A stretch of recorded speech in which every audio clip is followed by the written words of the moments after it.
కాసేపట్లో హైదరాబాద్ లో 2 తెలుగు రాష్ట్రాల పౌర సరఫరాల శాఖ మంత్రులు సమావేశం కానున్నారు. ధాన్యం కొనుగోలు, పౌర సరఫరాల శాఖలో ఉన్న సమస్యలు, ఇతర అంశాలపై చర్చించనున్నారు. రాష్ట్ర విభజన చట్టం ఒప్పందంలో భాగంగా హైదరాబాద్ ఎర్రమంజిల్లో ప్రస్తుతం పౌర సరఫరాల కార్యాలయం పక్కనున్న భవనం ఏపీ కేటాయించారు. అంశంపై సంబంధించి ఇద్దరు మంత్రుల మధ్య సమావేశం జరగనుంది. దీంతో పాటు ధాన్యం కొనుగోలు, పరస్పర సహకారంపై చర్చించనున్నారు.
కాసేపట్లో హైదరాబాద్ లో 2 తెలుగు రాష్ట్రాల పౌర సరఫరాల శాఖ మంత్రులు సమావేశం కానున్నారు. ఇదే అంశానికి సంబంధించి హైదరాబాద్ నుంచి సుధీర్, అలాగే విజయవాడ నుంచి ప్రసన్న సిద్ధంగా ఉన్నారు. ముందుగా సుధీర్ దగ్గరికి వెళ్దాం. సుధీర్, ఈ సమావేశంలో ఏ శాఖల మంత్రులు పాల్గొన్నారు, ముఖ్యంగా ఎవరెవరు పాల్గొబోతున్నారు? 2 తెలుగు రాష్ట్రాల పౌర సరఫరాల శాఖ మంత్రులు కాసేపట్లో ఎర్రమంజిల్ వేదికగా సమావేశం కానున్నారు. ఎర్రమంజిల్లోని సివిల్ సప్లై శాఖ కార్యాలయంలో తెలంగాణ పౌర సరఫరాల శాఖ మంత్రి ఉత్తమ్ కుమార్ రెడ్డి, ఏపీ పౌర సరఫరాల శాఖ మంత్రి పాల్గొనబోతున్నారు. ఈ సమావేశానికి సంబంధించి ముఖ్యంగా తెలంగాణ రాష్ట్రంలో పండుతున్న ధాన్యానికి సంబంధించి కావచ్చు, అదేవిధంగా తెలంగాణ పౌర సరఫరాలకు సంబంధించి గతంలో ఇవ్వాల్సిన బకాయిలు ఏవైతే ఉన్నాయో బకాయిల గురించి అడగాలని చెప్పేసి ఏపీ ప్రభుత్వ ప్రతినిధి కోరుతున్నట్టు కూడా తెలుస్తుంది.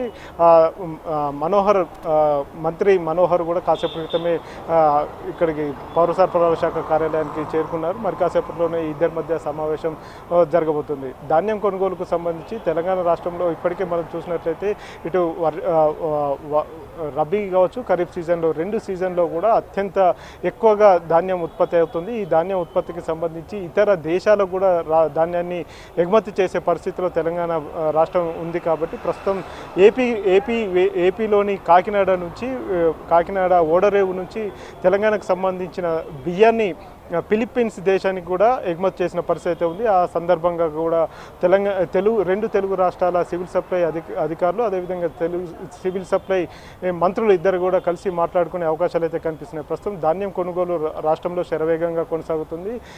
అయితే ఎండాకాలం కొనసాగుతున్నప్పటికీ కూడా ప్రస్తుతం కురుస్తున్న అకాల వర్షాల కారణంగా కొంత ఇబ్బంది.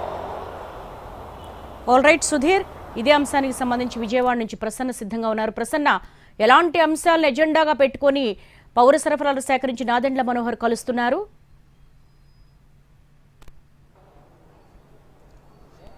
దేవి, 2 తెలుగు రాష్ట్రాల మంత్రుల మధ్య పౌర సరఫరాల శాఖ అధికారులు ఇటు నాదెండ్ల మనోహర్ ఏపీ నుంచి, ఉత్తమ్ కుమార్ రెడ్డి ప్రధానంగా వీళ్ళిద్దరి మధ్య ధాన్యం కొనుగోలుకు సంబంధించి చర్చ జరుగుతుంది. దాంతోపాటు రాష్ట్ర విభజన చట్టంలో భాగంగా ఆస్తులు వీటిలో భాగంగా హైదరాబాద్ లో సివిల్ సప్లై ఆఫీస్ పక్కన ఉన్న కార్యాలయం ఒకటి ఏపీకి కేటాయించారు. దీనికి సంబంధించి విధి విధానాలు ఏ రకంగా ఉంటాయి, ఆ కార్యాలయాన్ని ఏం చేయాలి ఏంటి అనే దాని మీద కూడా అధికారులు కొంత నివేదిక 2 తెలుగు రాష్ట్రాల మంత్రులకు ఇవ్వడం జరిగింది. దానికి సంబంధించి కూడా ప్రధానంగా చర్చ జరిగే అవకాశం కనిపిస్తోంది. ఎందుకంటే విభజన చట్టంలో ఇప్పటికీ 2 తెలుగు రాష్ట్రాల మధ్య ఆస్తులు సరిగా పంపిణీ జరగలేదు. షెడ్యూల్ 9లో కావచ్చు, షెడ్యూల్ 10లో కావచ్చు, ఇవి ప్రస్తుతం కొంచెం డిస్టర్బెన్స్ ఉన్న పరిస్థితి. దీని మీద కీలకంగా కొన్ని కమిటీలు కూడా వేశారు. ఇప్పుడు అందులో భాగంగా హైదరాబాద్ లో కొన్ని ఆస్తులు ఏపీకి వస్తూ ఉన్నాయి. సివిల్ సప్లై కార్యాలయం పక్కనున్న ఒక 5 అంతస్తుల భవనం ప్రధానంగా ఆంధ్రప్రదేశ్ పౌర సరఫరాల శాఖ కేటాయించారు. కాబట్టి ఆ భవనానికి సంబంధించి ఎలాంటి నిర్ణయం తీసుకోవాలి ఏంటి అనేది కూడా వీరిద్దరి వీళ్ళిద్దరి మధ్య చర్చకు వచ్చే అవకాశం కనిపిస్తోంది. దీంతో పాటు ధాన్యం కొనుగోలుకు సంబంధించి కూడా ధాన్యం కొనుగోలులో జనరల్ గా 2 తెలుగు రాష్ట్రాల్లో వరి ఎక్కువగా పండించే పరిస్థితి కనిపిస్తుంటుంది. ధాన్యం కొనుగోలుకు సంబంధించి ఎలాంటి విధానాలు అవలంబించాలి, ప్రస్తుతం దాంతోపాటు రైతులు కొంత ఇబ్బంది పడుతున్న పరిస్థితి కూడా కనిపిస్తోంది. అకాల వర్షాలు మే నెల సమ్మర్ ఉధృతంగా ఉండాల్సిన టైంలో వర్షాలు కురిసి రైతులను కొంతవరకు డిస్టర్బ్ చేస్తున్న పరిస్థితి కనిపిస్తోంది. కాబట్టి దీనికి సంబంధించి ఎలాంటి విధి విధానాలు కార్యాచరణ ఉండాలి అనేది కూడా ప్రస్తుతం ఇద్దరు మంత్రుల మధ్య చర్చ జరిగే అవకాశం కనిపిస్తోంది. దీంతో పాటు ఇతర రాష్ట్రాల్లో సివిల్ సప్లైస్ కు సంబంధించి ఎలాంటి విధానాలు అమలు చేస్తున్నారు, రేషన్ కార్డులు కావచ్చు, లేకపోతే రేషన్లో ఇచ్చి బియ్యం కాకుండా ఇతర సరుకుల పంపిణీకి సంబంధించి ఇతర రాష్ట్రాల ప్రాక్టీస్ ఏ రకంగా ఉంది, ఇవన్నీ కూడా చర్చించే అవకాశం కనిపిస్తోంది. కొత్త రేషన్ కార్డుల విషయంలో కూడా కొంత డైలమా ప్రస్తుతం నడుస్తుంది. కాబట్టి ఎందుకంటే కొత్త రేషన్ కార్డులు ఎవరెవరికి ఇవ్వాలి, ఒంటరిగా ఉన్న మహిళలకు రేషన్ కార్డు ఇచ్చే విషయంలో విధి విధానాలు ఏ రకంగా ఉండాలి, ఒక కుటుంబం వేరే చోటకి వలస వచ్చినప్పుడు తెలంగాణ నుంచి ఆంధ్రప్రదేశ్ కానీ తెలంగాణకు కానీ వలస వెళ్ళినప్పుడు దీనికి సంబంధించి కార్యాచరణ ఏ రకంగా ఉండాలి, రేషన్ కార్డు పంపిణీలో ఎలాంటి ఇబ్బందులు లేకుండా ముందుకు వెళ్లడం కోసం ఎలాంటి కార్యాచరణ అమలు చేయాలనేది కూడా ప్రధానంగా వీళ్ళిద్దరి మధ్య చర్చకు వచ్చే అవకాశం కనిపిస్తోంది. రాష్ట్రం విడిపోయినప్పటికీ కూడా కొన్ని శాఖలకు సంబంధించి ఉమ్మడి కార్యాచరణ ప్రస్తుతం అమలు చేసుకుంటూ ఉన్నారు. అది సివిల్ సప్లై కావచ్చు, మనకి ఇప్పటికే ఇరిగేషన్ కు సంబంధించి అలాంటి సమస్యలు ఉన్నాయి. ఇలాంటివి సుదీర్ఘంగా వచ్చినప్పుడు మంత్రులు కలిసి కూర్చోవడం కామన్ గా జరుగుతూ ఉంటుంది. అందులో భాగంగానే ఈ రోజు 2 తెలుగు రాష్ట్రాల పౌర సరఫరాల శాఖ మంత్రుల మధ్య సమావేశం జరుగుతోంది. అధికారుల మధ్య మొదటి సమావేశం అయిన తర్వాత దానికి సంబంధించిన ఫీడ్బ్యాక్ మంత్రులకు తెలియజేయడం, మంత్రులు ఈ విషయాలకు సంబంధించి డీటెయిల్ గా చర్చించిన తర్వాత ఒక పూర్తి స్థాయిలో స్పష్టత వచ్చే అవకాశం అయితే మనకు కనిపిస్తుంది.